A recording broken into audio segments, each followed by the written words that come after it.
नमस्कार दोस्तों। आज हम नहीं बेसिकली मैं डिस्कस करना चाहता हूँ आपसे इंडियन एक्सप्रेस 7 अक्टूबर की खबर है। पेज नंबर 11 पे fortnight after rape UP teen dies by suicide. एक लड़की ने यूपी में अंबेडकर नगर जिले में रहने वाली 13 साल की लड़की ने इसलिए सुसाइड कर लिया क्योंकि उसके जो सामूहिक बलात्कार के आरोपी थे वो पकड़े नहीं गए। हम सभी को पता है यूपी पुलिस का क्या हाल है, चाहे बिकारू कांड हो या ललितपुर में जो पीड़िता की माँ जो फरियाद लेकर गई थी थाने में, उसके साथ रेप हो या ऐसी अनेकों घटनाएं, उन सब से हम बहुत बहुत अच्छी तरह से परिचित हैं। एक और घटना आती है आपके सामने, हमारे सामने अ, थोड़ा सा इसे रिलेवेंसी मैं कहूँगा समाज से जोड़ के इस खबर को और पुलिस से जोड़ के और शासन से जोड़ के प्रशासन से जोड़ के हमें देखनी चाहिए क्योंकि हम लोग के दिमाग पे एक पर्दा है और वो पर्दा इस तरह की खबरों से ही हटेगा। तो ये लगभग 13 साल की एक लड़की है, अम्बेडकर नगर जिले की, यूपी के, और उसको अगवा किया गया। अम्बेडकर नगर से लखनऊ ले जाया गया। 2 लोगों ने उसके साथ सामूहिक बलात्कार किया। 2 दिन बाद वो अपने घर पहुंची और 16 सितंबर को एफआईआर की जाती है और वो एफआईआर की जाती है अपहरण की। उसके बाद मेडिकल चेकअप होता है लड़की का और उसके बाद उसमें बलात्कार की धाराओं जोड़ दिया जाता है। ये स्टेटमेंट है Ambedkar Nagar superintendent of police Ajit Kumar Sinha का। अब जब 2 हफ्ते बीत गए लगभग और जो मुख्य आरोपी हैं वो फरार हैं, वो पता ही नहीं चल रहा उनका वो कहाँ है, तो लड़की पर लगातार दबाव बन रहा है कि आप सुलह कर लो। रेप जैसे मामले में आप कह रहे हैं सुलह कर लीजिए, और मुझे लगता है कि इस वीडियो को देखने वाला कोई भी व्यक्ति इतना बेवकूफ़ तो नहीं हो सकता जिसे ये समझना आता हो कि बिना पुलिस की मर्जी के सुलह नहीं हो सकती इस प्रकार के मामलों में। ठीक है। एक लेटर भी ट्विटर पे कल मैंने देखा, जो कि थानाध्यक्ष मालीपुर जगह होगी डेफिनेटली ललितपुर में, तो उसके नाम लिखा गया था और उसमें लड़की ने साफ साफ लिखा कि विवेचनाधिकारी हमारे घर आए 4 तारीख को। मैं इसकी पुष्टि नहीं कर सकता ये सही है कि नहीं है, लेकिन ये मुझे ट्विटर पे मिला। 4 तारीख को मेरे घर आए एवं सुलह समझौते का मानसिक रूप से दबाव बनाने लगे, जिस पर हमारी स्वर्गीय बेटी ने कहा कि यदि आप आज रात तक गिरफ्तारी नहीं करते, ये लड़की ने कहा, तो हमारे पास आत्महत्या के अलावा कोई विकल्प नहीं है। जिस पर उन्होंने कहा कि आप कुछ भी करिए, हम जैसा चाहेंगे वैसी ही कार्रवाई होगी। इसमें थाना अध्यक्ष मालीपुर हमारे साथ है, मतलब कि जो जो इसको इंक्वायरी ऑफिसर कहते हैं, विवेचना अधिकारी, और उसका नाम इन्होंने इंस्पेक्टर प्रमोद बताया है। ये हो जाता है। 2 हफ्ते बीत गए, कोई दोषी नहीं पकड़ा जाता। लड़की स्पष्ट तौर पे कहती है कि भाई जो है तो आत्महत्या मुझे करनी होगी अगर ये सब नहीं चलता है। समझौते के लिए पुलिस की तरफ से दबाव, 13 साल की लड़की का बलात्कार होता है। हास्यास्पद स्थिति तो नहीं कहेंगे इसको, लेकिन बहुत दुखद है। लेकिन चूंकि ये घटनाएं इतनी तेजी से हो रही हैं, इतनी जल्दी हो रही हैं हिंदुस्तान में और स्पेसिफिकली उत्तर प्रदेश में, कि संवेदनाएं हमारी कहीं ना कहीं मरती जा रही हैं धीरे धीरे। जब आप रोज एक बलात्कार की, एक रेप की खबर रोज आप अपने अखबार में पढ़ते हैं, तो हर बार आपकी संवेदना कम होती चली जाती है। आप ये समझिए कि बच्चा जब पहली बार गिरता है तो बहुत रोता है, दूसरी बार गिरता है, तीसरी बार गिरता है, गिरता रहता है तो वो रोना बंद कर देता है, क्योंकि ये हम हमें प्रकृति ने ऐसे बनाया है।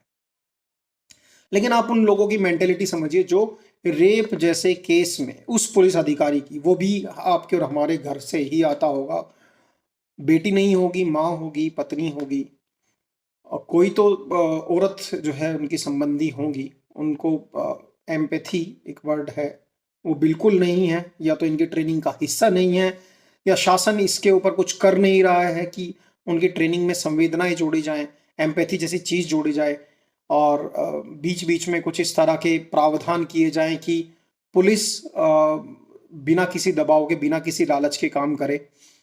तो जो है इस प्रकार के व्यक्ति जो हमारे ही घरों से आते हैं, कि मंगल ग्रह से पुलिस वालों को जो है भर्ती नहीं किया जाता, चाहे वो कोई भी हो। ललितपुर की घटना हो जिसमें बलात्कार किया गया, और चाहे ये वाली घटना हो, चाहे और भी घटनाएं हो जिसमें पुलिस वाले अपराध में संलिप्त रहते हैं, फर्जी एनकाउंटर करते हैं, वो आपके और हमारे घरों से ही आते हैं। लेकिन जैसे ही वो महकमे में जाते हैं, उनको दिए हुए उनके परिवार के सारे संस्कार ध्वस्त हो जाते हैं, और फिर उसके बाद जिम्मेदारी रहती है आपकी। आप मतलब जो उनके परिवार से हैं, जो उनके बच्चे हैं, जब वो तुम्हारे घर पे लाके तुम्हें आईफोन महंगा देते हैं, जब तुम्हें अपनी तनख्वाह से अधिक सुविधा देते हैं, तो ये प्रश्न आपकी तरफ से बनता है कि ये पैसा किसी के खून से सना हुआ तो नहीं है, किसी के आंसुओं से सना हुआ तो नहीं है। क्योंकि आप देखिए, एक सब इंस्पेक्टर एक गाड़ी लेके चलेगा, और वो गाड़ी लेके चलेगा जो वो अपनी सैलरी में अफोर्ड कर सकता है, कपड़े भी उसी तरह से पहनता, फोन भी उसी तरह से रखता है, कोई बहुत बड़े शौक भी नहीं होते, रोज के हर शौक इतने होते हैं जितने कि वो अपनी सैलरी में पूरे कर सके। तो फिर रिश्वत क्यों? अपने परिवार की वजह से। आपके पिताजी अगर पुलिस में हैं, तो ये आपकी जिम्मेदारी कि आप पूछें कि आप अपनी सैलरी से अधिक पैर पसार रहे हैं, ये पैसा कहां से आ रहा है? और केवल पैसा ही फैक्टर है जब 13 साल की बलात्कार पीड़िता पर दबाव बनाया जाता है कि आप अपनी एफआईआर वापस लें और सुलह करें। समझे आप? चाहे वो सेंगर का मामला हो, ठीक है, उसमें भी बिना पुलिस की सपोर्ट के पूरे परिवार की हत्या और ये सब चीजें नहीं हो सकती थी।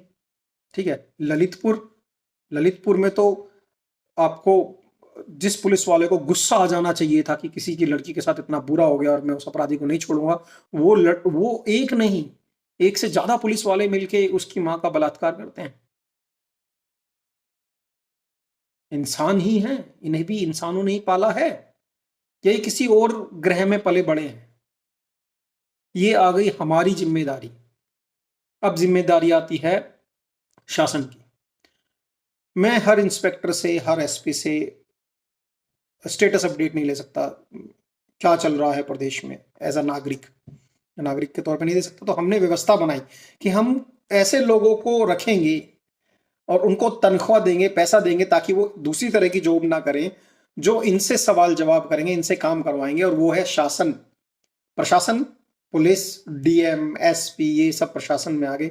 अब आ जाती शासन की बात, हम चुन के भेजते हैं कि भाई आप कुछ मत करो, आपके खाने खर्चे की जिम्मेदारी हमारी, आपके रहने की जिम्मेदारी हमारी, हम आपको अपने टैक्स से सैलरी देंगे, आपका जो भी बनता है, आपको हम एमएलए बुलाएंगे, आपको हम एमपी बुलाएंगे, अब आपको मुख्यमंत्री बुलाएंगे, गृह मंत्री बनाएंगे।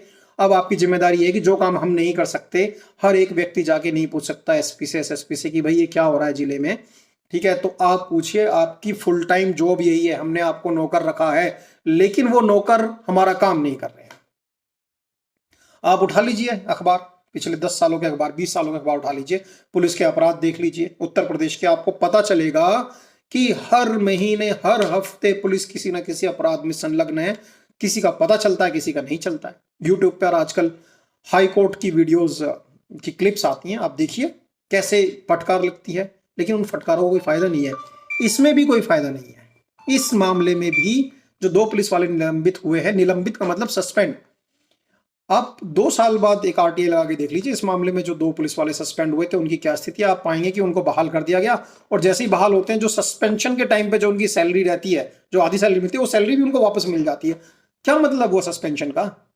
एक जान चली गई, एक जान चली गई, और जिम्मेदारी थी उस जगह के एसएसपी की, एसपी की, सीओ की, एसएचओ की और उस सब इंस्पेक्टर की, लेकिन वो जिम्मेदारी का निर्वाह नहीं किया, एक जान चली गई। और उसका दंड क्या है? उसका दंड है आप सस्पेंड रहेंगे, 6 महीने रहेंगे, 1 साल रहेंगे, विभाग आपको क्लीन चिट जैसे तैसे करके दे देगा, जो कि होता ही है। आप देख लीजिए आरटीआई लगा के, पिछले 20 सालों में हिंदुस्तान के अंदर आप प्रदेश के स्तर पे लगाइए, उत्तर प्रदेश के अंदर कितने लोग, कितने पुलिस वाले सस्पेंड हुए और उनमें से कितने टर्मिनेट हुए, आप चौंक जाएंगे आंकड़ा देख के। मैंने लगा ही नहीं है, लेकिन मैं श्योर हूं इस बात के लिए। तो अब आती बात प्रशासन की और शासन की। शासन का काम है ये सब करना। भाई बिकारू कांड हुआ, उसमें जो एक प्लानिंग की कमी दिखी या कॉम्बैट प्लानिंग की कमी दिखी, क्या उसके लिए शासन ने कुछ किया, ट्रेनिंग में कुछ चीजें ऐड की, या कोई सिलेबस चेंज किया पुलिस की जो ट्रेनिंग होती है उसका? घटनाएं रोज होती हैं, बलात्कार की घटनाएं रोज होती हैं, ठीक है। इनको 2 हफ्ते में 2 आरोपी नहीं मिले और इसी पुलिस को इतनी सारी काली भैंसों में आजम खां की भैंस मिल जाती है। गजब है, मजा आ गया। भाई तुम्हें शर्म आनी चाहिए, और सबसे पहले शर्म आनी चाहिए उस सूबे के सर्वोच्च पुलिस अधिकारी को, क्योंकि उसकी जिम्मेदारी है, हर उस व्यक्ति की, हर उस कांस्टेबल की जिम्मेदारी है जो किसी भी थाने में, किसी भी देहात में, किसी भी चौकी पे काम कर रहा है, आपको उस चीज की सैलरी दी जाती है। और अगर आप कहते हो मेरे में इतना दम नहीं है कि मैं इस लेवल पे ट्रैक कर सकूं, नौकरी छोड़ दो यार। तुमने आईपीएस क्लियर किया, सिविल सर्विसेज क्लियर किया, ट्यूशन पढ़ा के इतना पैसा कमा लोगे जितनी तुम्हारी सैलरी है। क्यों बैठे हो यहाँ पे, क्यों चापलूसी कर रहे हो? हैं आजम खां की भैंसे ढूंढने के लिए, या इनकी बातें सुनने के लिए, जो तुम्हारे जो जो अनपढ़ लोग बैठे हुए हैं सत्ता में, उनकी बातें सुनने के लिए? अभी मैं देख रहा था कैसे डीएम को योगी महाराज धमका रहे थे उसमें, क्या कहते हैं, कोरोना काल में उनका नोएडा के डीएम हुआ करते थे, उन्होंने बोला सर मैं 16 घंटे काम करता हूँ, तो जो है उत्तर प्रदेश के चीफ मिनिस्टर उनको धमका रहे थे।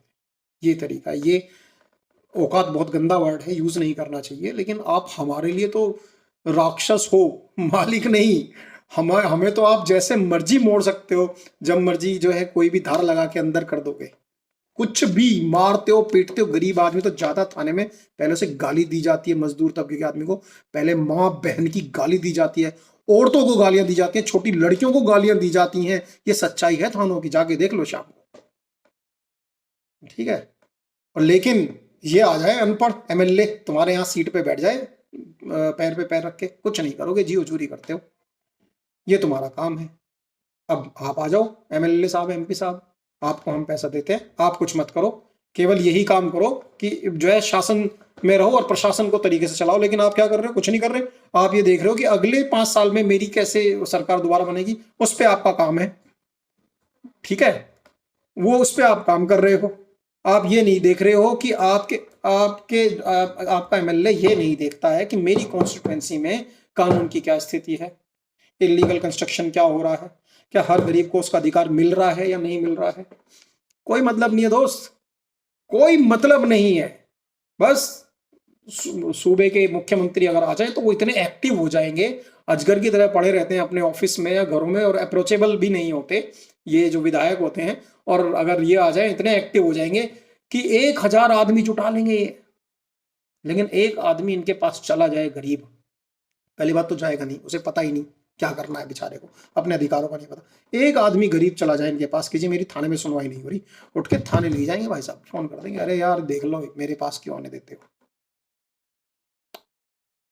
अब आ जाओ नागरिक पे, तुम रहमो करम पे जी रहे हो नेताओं के, ठीक है, ये सच्चाई है, एक्सेप्ट नहीं कर पाओगे, क्योंकि मानसिक गुलामी के शिकार हम सालों से हैं। जब देश आज़ाद हुआ था तो मैंने सुना है उसके खिलाफ रैलियां निकली थी कि आज़ाद नहीं होना चाहिए, ब्रिटिशर्स को जाना नहीं चाहिए। पता चला था कि लोग उसके पक्ष में नहीं थे। तो मानसिक रूप से तो आप गुलाम हो, कई साल, मतलब सदियों से गुलाम हो, आज भी हो, ठीक है। तो ये गुलामी जो है झेलते रहो, मानसिक गुलामी। और इन नौकरों को, जो आपने नौकर चुने हैं, SHO, SP, SSP, DM, MLA, MP, मुख्यमंत्री, प्रधानमंत्री, इनको अपना मालिक समझते रहो और हाथ जोड़कर हुजूर कहते रहो, और ये भैया वैसे ही बर्ताव भी करेंगे तुम्हारे साथ। बलात्कार जैसी घटनाएं आपको संवेदनहीन बनाए जा रही हैं। न्यूज़पेपर पढ़ते हो, देखते हो वन मोर रेप, न्यूज़पेपर रख देते हो, चिल, टीवी चैनल बदलना शुरू कर दो। अरे कुछ कर लो, आने वाली जनरेशन ना थूकेगी तुम्हारी कब्रों पे, ठीक है। और कब्र का मतलब कब्र मुस्लिम और क्रिश्चियन नहीं, तुम्हारे नाम पे थूकेगी। तुम किसी भी धर्म से हो, किसी भी जाति से हो, क्योंकि तुम उन्हें ये हिंदुस्तान देके जा रहे हो जिसमें तुमने कुछ नहीं किया। न्यूज़पेपर पढ़ा, खबर देखी, छुट्टी, चलो यार व्हाट्सएप चलाओ, रील घुमाओ, धड़ाधड़ टाइम बर्बाद करो, किसी से कोई क्वेश्चन नहीं है, ठीक है। तो जाग जाओ, बर्बाद मत करो इस देश को। तुम बर्बाद कर रहे हो क्योंकि तुमने ऐसे लोगों को चुना जो इस देश को बर्बाद कर रहे हैं, क्योंकि वो लोग इस चीज के लिए बिल्कुल कंसर्न नहीं है कि जो है प्रशासन कैसे चल रहा है, एसएसपी क्या कर रहा है, डीएम क्या कर रहा है, बेसिक शिक्षा अधिकारी क्या कर रहा है। नमक से रोटी दी जा रही है, थानों में रेप हो रहे हैं।